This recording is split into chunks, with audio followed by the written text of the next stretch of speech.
നമ്മൾ ചില സംവിധായകരുടെ കയ്യിൽ നമ്മൾ ചെന്ന് അഭിനയിക്കുമ്പോൾ നമുക്ക് പരിമിതികളും കാര്യങ്ങളും നല്ലൊരു അഭിനേതാവിൻ്റെ കാഴ്ച പ്രകടനം വയ്ക്കാൻ പറ്റും. അത് അങ്ങനെയൊക്കെ ഒരു ചെയ്തിട്ടുള്ളത് ഇപ്പോൾ നമ്മൾ വില്ലൻ കഥാപാത്രമായിട്ട് അഭിനയിച്ച ഛോട്ടാ മുംബൈയിൽ ലാലേട്ടൻ്റെ കൂടെ. എനിക്ക് തോന്നുന്നത് അത് ആ ഡയറക്ടറുടെ കഴിവുകൊണ്ട് തന്നെയാണ്. ഞാനായിട്ട് പ്രത്യേകിച്ചൊന്നും ചെയ്തിട്ടില്ല. എൻ്റെ അടുത്ത് പറഞ്ഞത്, മണിച്ചേട്ടാ ഞാൻ പറയുന്നതനുസരിച്ച് ചെയ്താൽ മതി, വേറൊന്നും വേണ്ട, മണിച്ചേട്ടൻ്റെ ഗൗരവം എനിക്കൊന്ന് കിട്ടിയാൽ മതി, വേറൊന്നും ചേട്ടൻ ചെയ്യണം. കറക്റ്റാണ്. ഛോട്ടാ മുംബൈയിൽ ആ വർഷത്തെ ബെസ്റ്റ് വില്ലനുള്ള അവാർഡും നമുക്ക് കിട്ടിയിരുന്നു.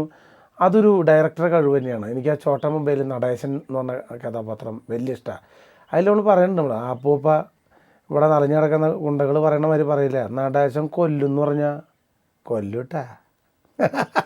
അങ്ങനെ പറയുന്ന ചില രസകരമായ സീനുകളുണ്ട്. ഞാൻ അഭിനയിച്ച തെലുങ്ക് പടങ്ങൾ നിങ്ങൾ കണ്ടിട്ടുണ്ടോ? തെലുങ്ക് കാണണം കേട്ടോ.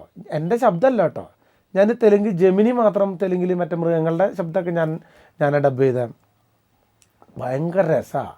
നമ്മുടെ രൂപവും വേറെ ആളുടെ ശബ്ദവും കൂടി വരുമ്പോൾ എന്തുണ്ടാവും, അലിവും മീൻചാറും പോലെയാണ്. അതൊന്ന് 2-3 സീൻ നമുക്ക് കാണണം കേട്ടോ. കാണാൻ നല്ല രസമാണ്. നമ്മുടെ മലയാളത്തിൽ മലയാള പടങ്ങളൊന്നും ഓടണില്ല, ഒരു രക്ഷയില്ല. എവിടെ നോക്കിയാലും തെലുങ്ക് പടത്തിൻ്റെ പോസ്റ്ററാണ്. അത് ഓരോ പേരുകൾ മാറ്റിയിട്ടിട്ടാണ് എല്ലാത്തിനുണ്ട്. തമിഴിൽ ഇപ്പോൾ ഇറങ്ങണ പടങ്ങളിൽ കണ്ടിട്ടുണ്ടോ നിങ്ങൾ? അയ്യോ അതായത് നമ്മുടെ ഇതില്ലേ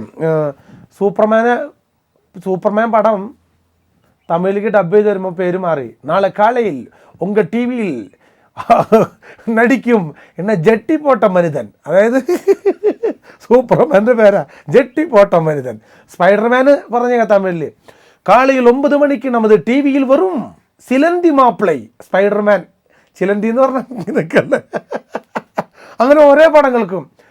പിന്നെ ജെയിംസ് ബോണ്ട് 007 അത് തമിഴിലേക്ക് ഡബ് ചെയ്ത് ഇറങ്ങുമ്പോൾ ഉങ്കൾ ജെയിംസ് ബോണ്ട് നടിക്കും പുതുപ്പടം ഉണ്ടാ 7 അത് 007. അങ്ങനെ നമ്മുടെ മലയാളത്തിൽ ഇറങ്ങുന്നുണ്ട്. കേട്ട് കഴിഞ്ഞാൽ നമുക്ക് ചിരി വരും ഭാഷകളൊക്കെ.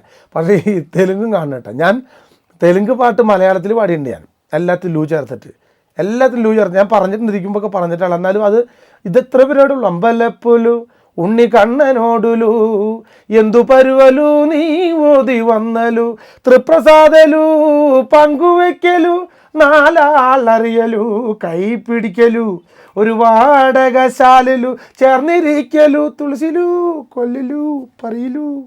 അപ്പം ഈ ആദ്യം പഠിക്കേണ്ടത് അല്ലെങ്കിൽ ഏമണ്ടി എന്ന് വെച്ചാൽ എന്തിൻ്റെ വിശേഷം, നീ ബാവുന്നാറാ നാം ബാగున్నారు, പോൻ ചെയ്സാരാ ഭക്ഷണം കഴിച്ചോ.